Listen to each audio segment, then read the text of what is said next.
Hello everyone, this is Rajkamal. जैसे कि आपको पता है, लगातार हम आपको एग्जाम से रिलेटेड बेहतर स्ट्रेटजी देने की पूरी कोशिश करते हैं। इसी क्रम में आज मैं देखने वाला हूं एसएससी जेईई की ऐसी कौन सी प्लानिंग और कैसा स्ट्रेटजी हो जिससे हम बेहतर स्कोर करें और किस समय पर क्या करना चाहिए, क्योंकि अभी हमारे पास बहुत ज़्यादा समय नहीं बचा है इसके लिए।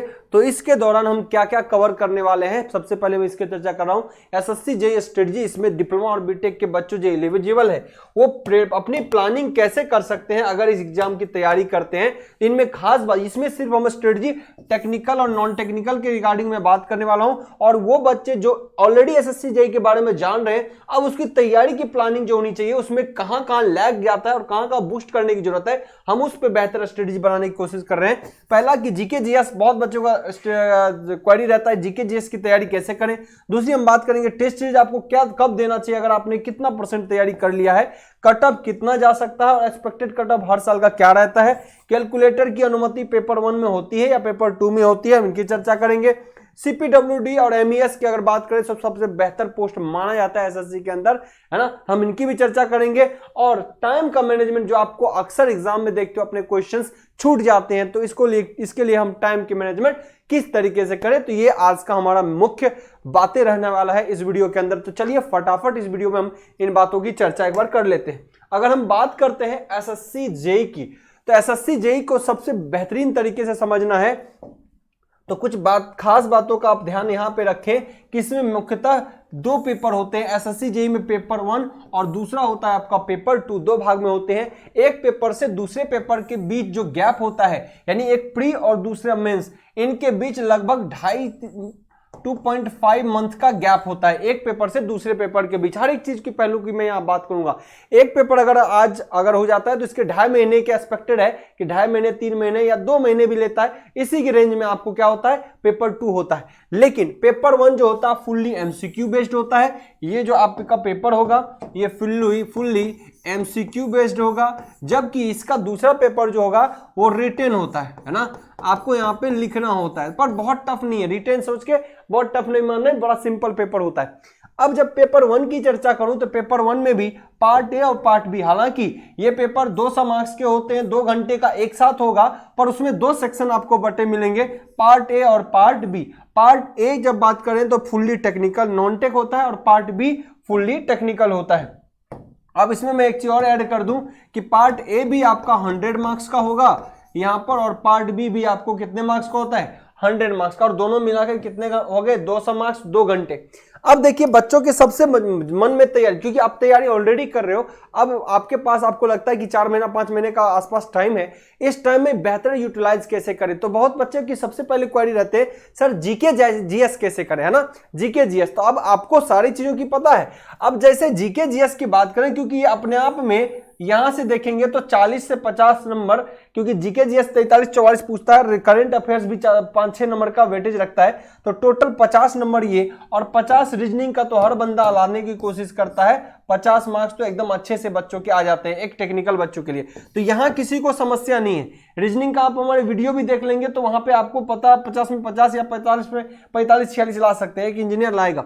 जीके जीएस सबसे बड़ा समस्या है। मैं हमेशा कहता हूं जीके जीएस के लिए आप लोग क्या करिए, एक बार किसी के पास भी कहीं भी पढ़ते हैं, 19-20 सब आप जो है वही चीजें पढ़ाते हैं, तो जीके जीएस एक बार कहीं भी कवर करिए। उसके बाद आप क्या करिए ना, इसके बाद इसमें करना क्या है, 10 ईयर 10 साल के क्वेश्चन लगाइए। 10 साल के क्वेश्चन 10 ईयर के लगाइए, चाहे वो एसएससी जेईई हो, सीजीएल हो, सीएचएसएल हो, रेलवे हो, एनटीपीसी ग्रुप डी, 10 साल के लगाइए। यही आप रिपीट जब करेंगे ना तो आपको लगेगा क्वेश्चन ही अब रिपीट करने लगा, और वही बेस्ट वे है। थ्योरी को 1000 बार पढ़ लीजिए, हर क्वेश्चन बनने वाला नहीं है, तो क्वेश्चन को आप बेहतर तरीके से तैयार करें। तो जीके जीएस के लिए थ्योरी किसी टीचर को एक बार फॉलो करें।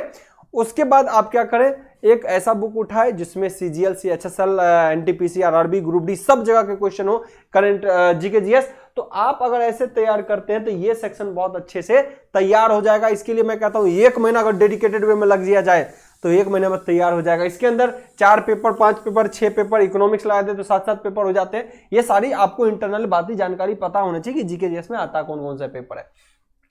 इसमें मैथ्स नहीं आता, ये आपको पता होना चाहिए। करंट अफेयर के लिए सर क्या करें? करंट अफेयर के लिए एग्जाम के टाइम या अभी से आप डेली कहीं चैनल को फॉलो करते हैं तो डेली 15 मिनट पढ़ लीजिए, या फिर एग्जाम के टाइम, एग्जाम से 5 दिन या 10 दिन पहले आप क्या करिए, वीडियो को लगातार करंट अफेयर लास्ट 1 साल के बारे में पढ़िए, 2 से 4 घंटे का वीडियो में उसको रिपीट कर लीजिए।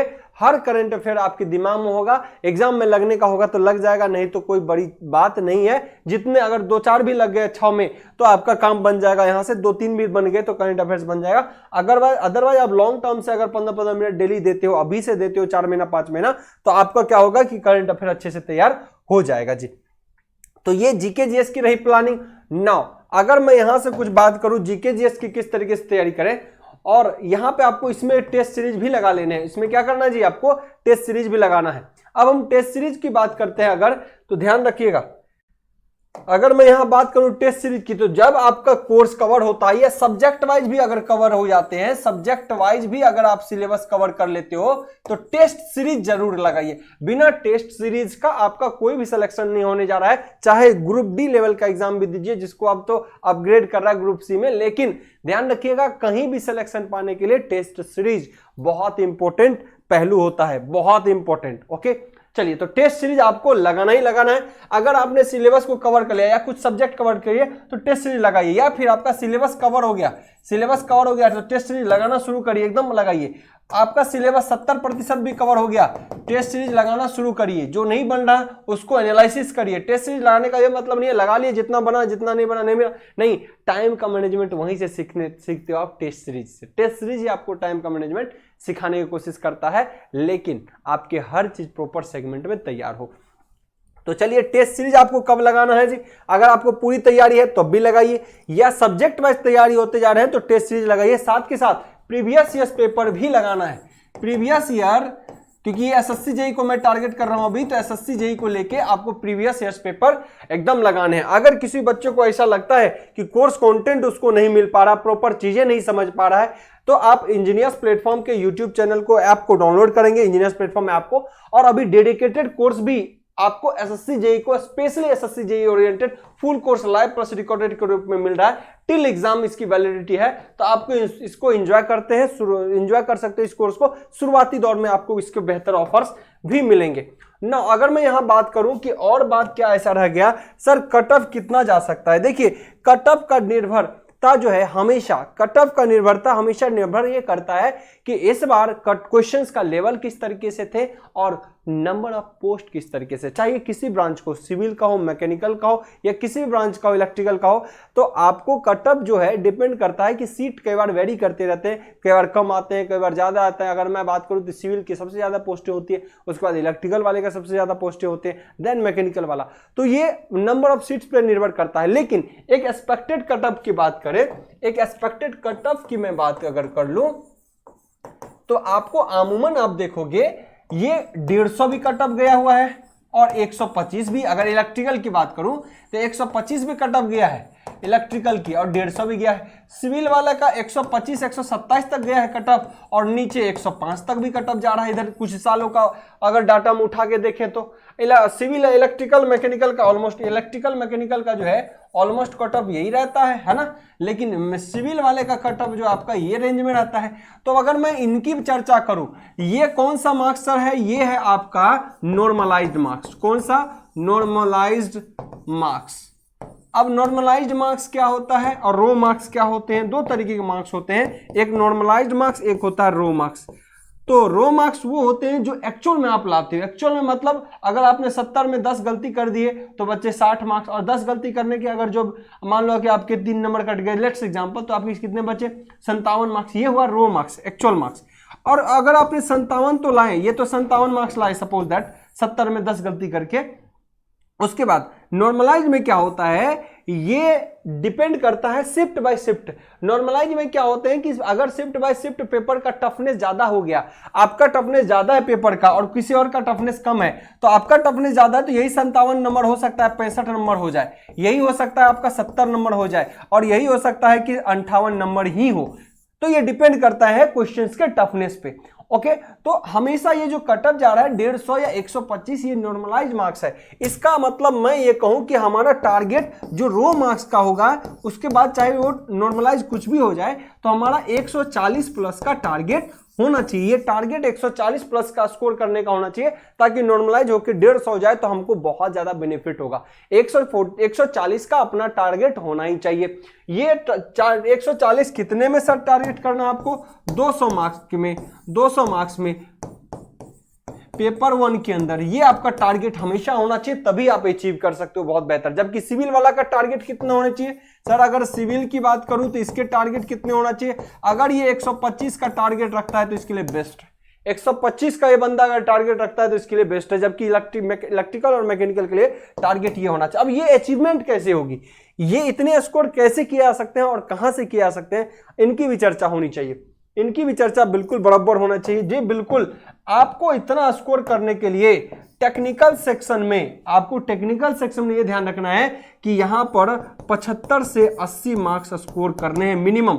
75 से 80 मार्क्स या 80%, क्योंकि 100 मार्क्स का होता है, तो आपको इतना स्कोर एनी हाउ करना पड़ेगा। एनी हाउ आप कर सकते हैं, क्योंकि बहुत ज्यादा सिलेबस नहीं है। खासकर इलेक्ट्रिकल की बात करें तो बहुत ज्यादा सिलेबस नहीं है। आप 75 से 80 नंबर यहां से आराम से उठा सकते हो। रही बात रीजनिंग की, तो रीजनिंग में भी आप 45 प्लस मार्क्स उठाने की कोशिश करो। अगर 42-44 भी रहते हैं तो काम चल जाएगा, लेकिन कोशिश हमेशा 45 प्लस की होना चाहिए। आ जाते हैं, बहुत टफ नहीं है, आप रीजनिंग में स्कोर कर सकते हो इंजीनियर्स। और यहां जब बात रही, मैं कहता हूं कि बहुत आप तैयारी करोगे तो आप 100% तो अचीव कर ही नहीं सकते।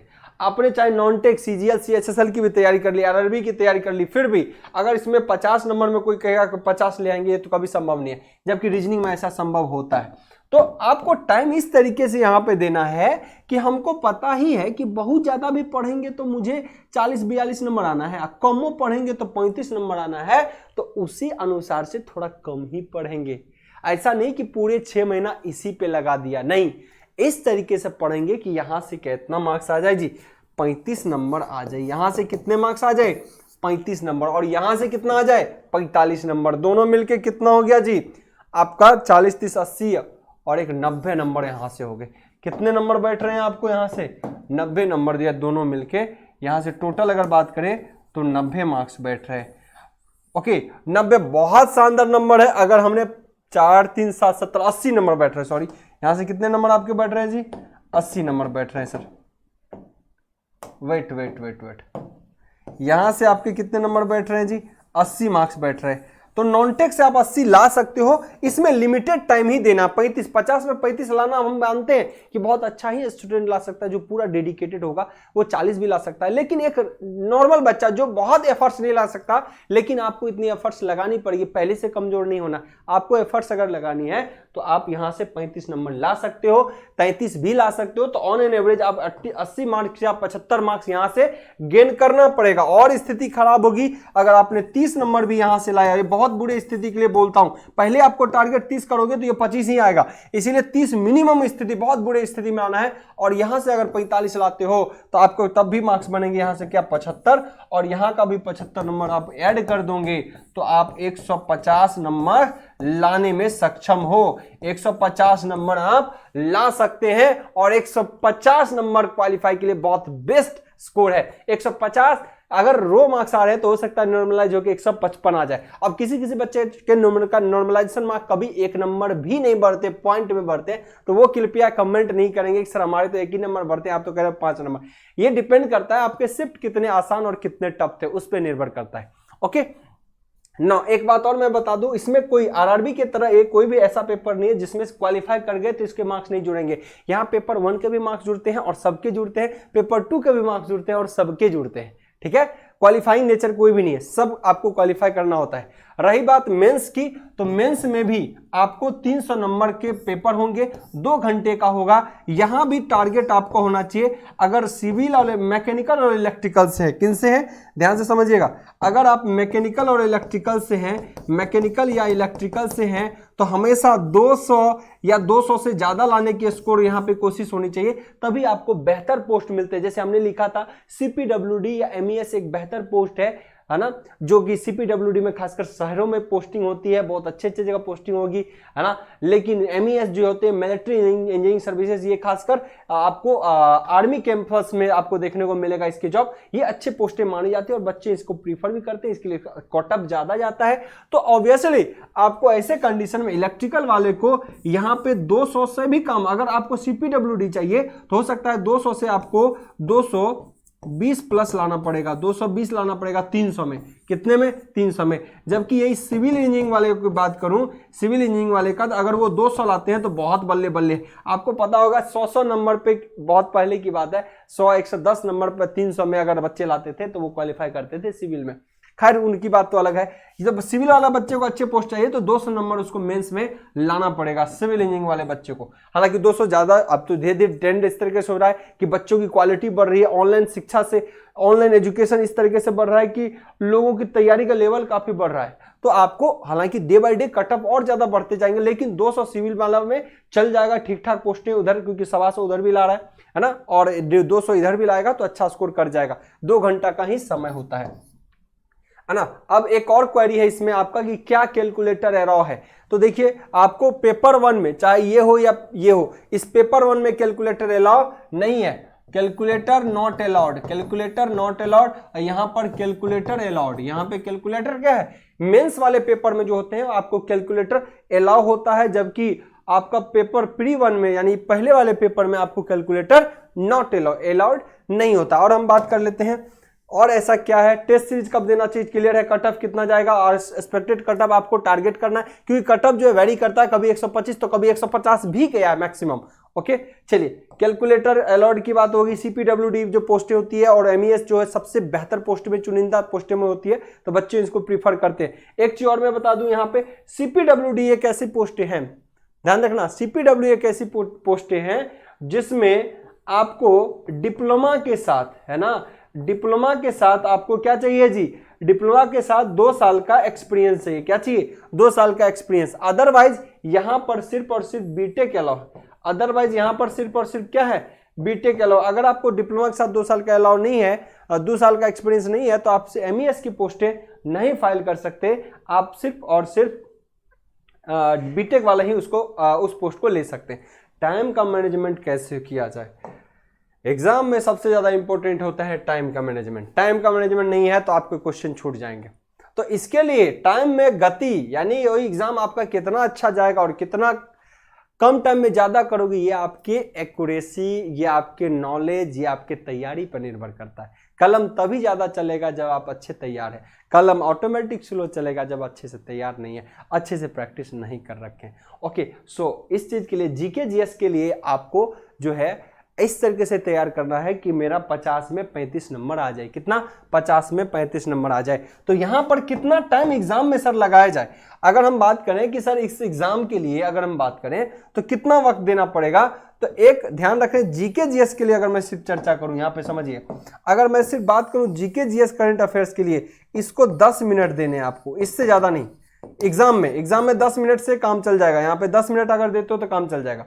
रीजनिंग में कितना टाइम लगेगा, ये 30 से 40 मिनट का समय ले सकता है। रीजनिंग एग्जाम में कितना, 30 से 40 मिनट, लेकिन एक्यूरेसी के साथ आपको 45 प्लस नंबर आपको लाना होगा। तो रीजनिंग आप 40 नंबर भी देते, 40 मिनट भी देते हो, अगर आपको 45 प्लस बनना तो दीजिए, नहीं अगर 45 से कम बनने की चांसेस है, एक्यूरेसी आपका पुअर है ना, तो आप उतना समय नहीं देंगे, 30 से 35 मिनट में निपटने की कोशिश करेंगे, तभी आपका समय बच पाएगा। तो चलिए मैं अगर बात करता हूं कि 10 मिनट अगर हम इसमें दिए, हालांकि 8 मिनट में ये निपटारा हो जाएगा इसका, लेकिन फिर भी आपका टाइम अगर नहीं बच पा रहा तो 10 मिनट इधर और 40 मिनट मैक्सिमम रेंज ले रहे हैं, 40 मिनट इधर, तो कितना होगा 50 मिनट। आपको टेक्निकल के लिए कितना समय बच गया है, 1 घंटा 10 मिनट। कितना?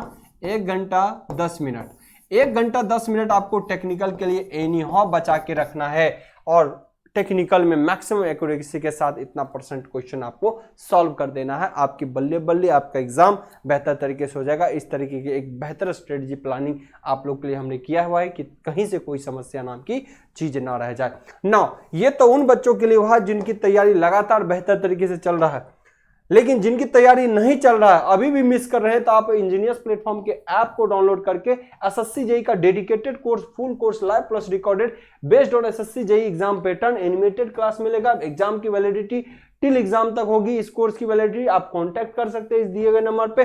साथ के साथ आप यहां पर अभी ऑफर भी है कुछ दिनों के लिए, इस कोर्स को आप एंजॉय कर सकते हैं जिन बच्चों की अच्छी तैयारी नहीं है। और इसके लिए आप डाउनलोड करेंगे engineers platform app Google play store से। नाउ अगर किसी बच्चे को लगता है कि अगर उनको ये भी समझ नहीं है कि ये एसएससी एग्जाम कैसा है, सेंट्रल है या स्टेट वाइज है, कहां इसकी पोस्टिंग होती है, क्या इसमें अपियरिंग अलाउ है, या 12th या 10+2 इसमें डिप्लोमा एलिजिबल है या नहीं, या फिर एग्जाम पैटर्न या इसकी सिलेबस क्या है, कौन सी पोस्ट होती है, इसमें सैलरी क्या होती है, एसएससी जे एग्जाम क्या है, एलिजिबिलिटी क्या है, अगर ऐसे क्वेश्चंस आपको चाहिए पूरा होने के लिए, ऐसे डिमांड भी आपको, तो कमेंट बॉक्स में जरूर करिए। हम इस वीडियो को भी आपके लिए तैयार करेंगे ताकि आप अगर अपियरिंग वाले बच्चे हैं या फ्रेशर है तो आपको इसकी पूरी जानकारी मिलेगी।